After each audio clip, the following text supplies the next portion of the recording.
Bonjour à toutes et à tous, ravi de vous retrouver pour ce rendez-vous de l'actualité bretonne. Et dans l'actualité, justement, ces précipitations exceptionnelles qui ont submergé Morlaix ce dimanche soir. Et ce lundi, la cité faisait le bilan de cet orage exceptionnel. Nous serons en duplex justement de Morlaix avec Benjamin Bréon.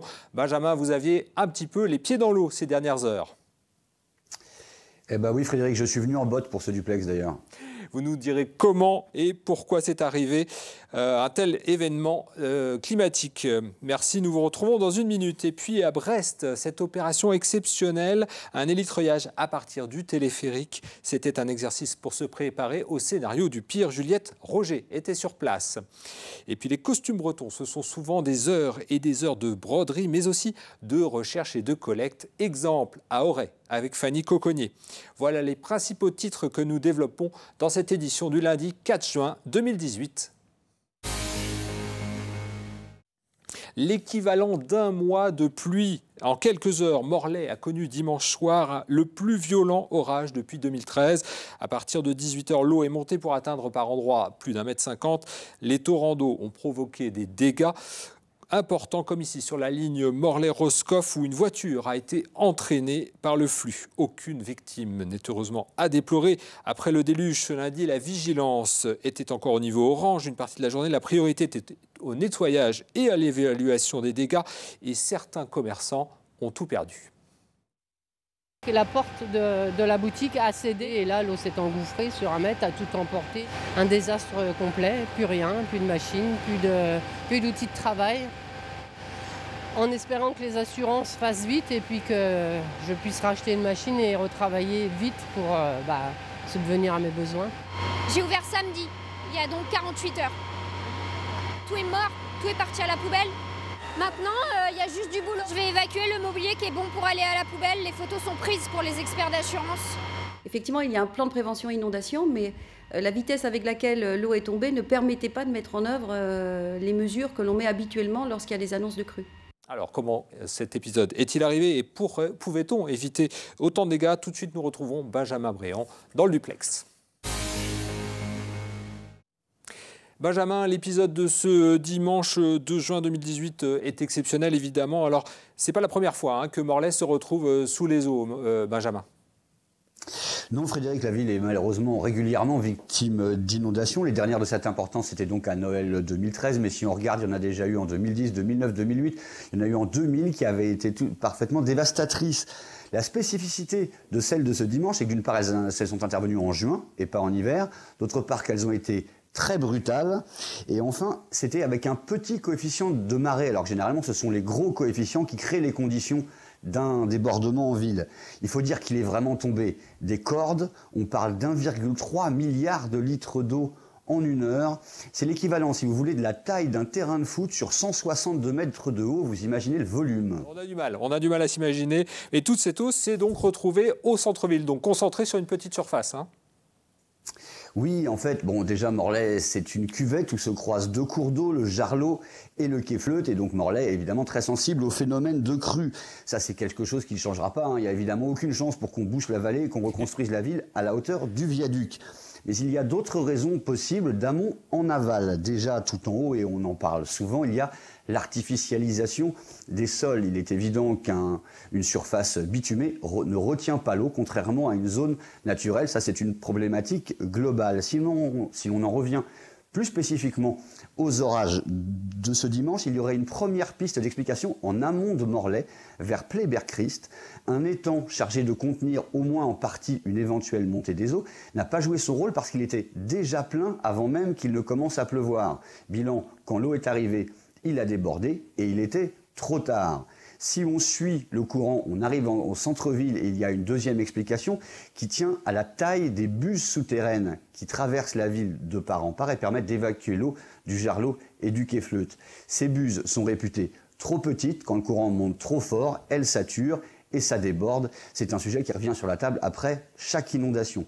Et enfin, dernière possible explication, cette fois en aval de la ville, c'est le rôle des écluses. Selon plusieurs commerçants, si elles avaient été ouvertes plus tôt, il aurait été possible d'étaler la montée des eaux en déversant le trop-plein dans la rivière de Morlaix et ça aurait permis, selon eux, d'épargner plusieurs bâtiments. Alors pourquoi cette décision n'a-t-elle pas été prise ou a-t-elle été prise trop tard? Est-ce que ça aurait vraiment changé quelque chose selon ce dont tout le monde n'est pas persuadé? C'est la question à laquelle vont devoir répondre dès ce lundi soir et dans les jours à venir les différentes parties concernées. Benjamin, merci beaucoup pour ces explications. C'est le scénario catastrophe, des passagers du téléphérique bloqués dans une cabine à 40 mètres de haut au-dessus de la Pinfeld à Brest. Ce lundi avait lieu l'évacuation des passagers par hélicoptère, un exercice pour prévoir au mieux cette délicate opération. Juliette Roger a suivi justement ce déroulé de ces opérations. 12 volontaires entraient dans les cabines du téléphérique vers 9h30 ce matin. Suspendus au-dessus de la Pinfeld, les marins-pompiers ont dû attendre midi pour en ressortir. Une situation de panne rare et un exercice d'évacuation ultime. En fait, il faut savoir c'est que le téléphérique est conçu pour normalement tous les cas imaginables, être capable de ramener les cabines en station en toute sécurité. Mais au cas où ça ne fonctionnerait pas, il faudra faire appel aux pompiers pour évacuer les personnes qui seraient bloquées dans les cabines. Et donc il faut que les pompiers s'entraînent chaque année. Un exercice de la sorte avait déjà été mis en place en 2016, avant l'inauguration des cabines. La grande nouveauté cette année, l'utilisation du Dragon 29, l'hélicoptère de la sécurité civile. L'avantage de l'hélicoptère, la complexité qu'on a, c'est l'accès en cabine.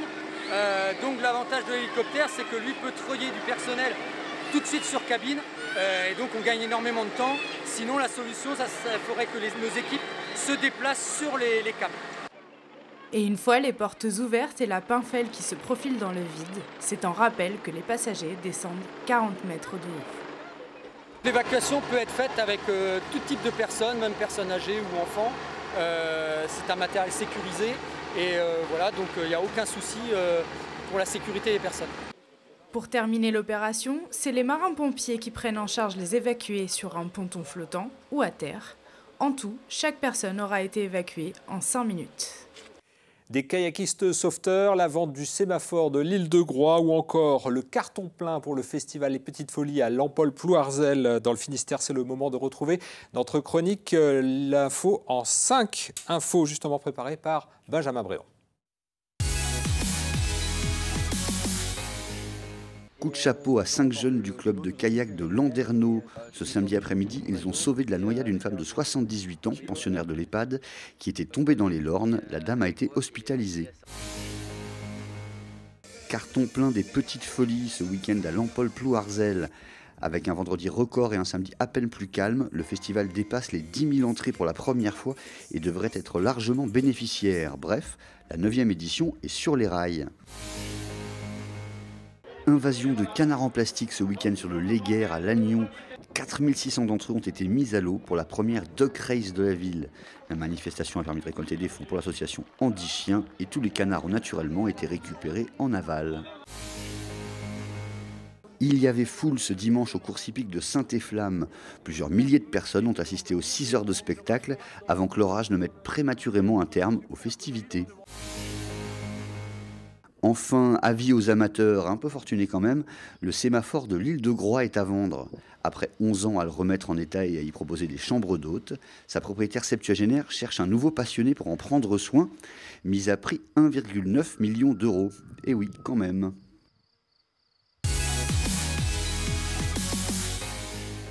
À la veille de l'été, les cercles celtiques et les bagadous sont en plein rush pour préparer les finales des concours et les festivals d'été. Ce week-end se déroulait à Saint-Brieuc le concours de danse scénique. Parmi les ingrédients, les fameux costumes bretons. À la Quévren-Alvré, le collectage des habits traditionnels constitue une clé de la reproduction justement de ces costumes. Fanny Coconnier a enquêté. Cette coiffe tritchine, c'est la dernière touche à la tenue des filles de la Quévren-Alvré. Elles revêtent leurs robes à parements de velours, leurs tabliers en soie. Les garçons, eux, adoptent la veste, le gilet et la chaîne. Le velours noir, c'est la marque de fabrique des costumes de la Quévren. C'est une fierté de le porter et là c'est le costume de 1910 et moi je le trouve particulièrement beau. Ça montre aussi comment on était avant. Et porter ces costumes qui peuvent atteindre jusqu'à 5 kilos change la manière de danser. Par exemple, nous avec nos robes, quand on est en pantalon et qu'on a une robe qui est longue et qui arrive jusqu'en dessous de la cheville, c'est forcément pas pareil. Faut aussi montrer le costume et apprendre à le porter. Pour faire revivre le passé breton, les couturières s'efforcent de reproduire le plus fidèlement les costumes du début du XXe siècle. Tenues de travail, du dimanche ou de cérémonie, le collectage des tenues d'origine est précieux pour la Quévrenalerie. On collecte énormément de cartes postales, de photos de famille. On a eu beaucoup de dons aussi à la Quévrenalerie, donc on remercie toutes les personnes qui font don de costumes parce que c'est très précieux pour reproduire à l'identique les costumes, les tabliers, pour avoir les coupes exactes. À l'heure actuelle, on ne trouve pas les tissus. C'est plus la même qualité, les mêmes matériaux. Du coup, on essaye de chercher des tissus qui se rapprochent le mieux. Chaque année, la quarantaine d'adultes du cercle arbore un nouveau costume en lien avec le thème de la chorégraphie, de quoi occuper les couturières, attentives à faire revivre la tradition bretonne. C'était une légende qui était à Brest ce week-end. Le champion d'échecs Anatoly Karpov a mené une vingtaine de parties simultanées avec des joueurs engagés dans le championnat de France des clubs d'échecs. Tara Lagoutte a rencontré ce joueur d'exception. Du calcul, de la précision. Les regards sont intenses et le cerveau bouillonne. Pour ces joueurs de tous âges, l'instant est unique. Ils affrontent l'un des plus grands joueurs d'échecs de tous les temps.